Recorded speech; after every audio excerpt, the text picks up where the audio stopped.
Hi, this is Primoz Lazar here, and that's my success principle for today. Doesn't matter if something doesn't work out as it was planned, that does not mean it's useless. Everything in your life that you do is important because it builds you up. It provides the quality in the future. It gives you an option to be as a person that you have created yourself as.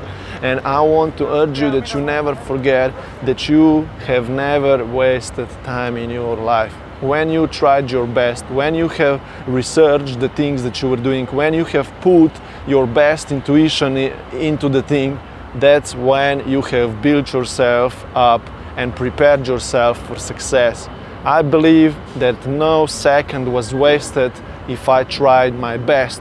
Even if I was researching, even if I was looking into it, even if I was trying to find the way for a bear, that's all my investment and it will pay off in the future. Don't blame yourself because you have wasted some time on the thing that never resulted in success. You need to understand that you have just found a way how to not do it. So next time you will find ways how to do it.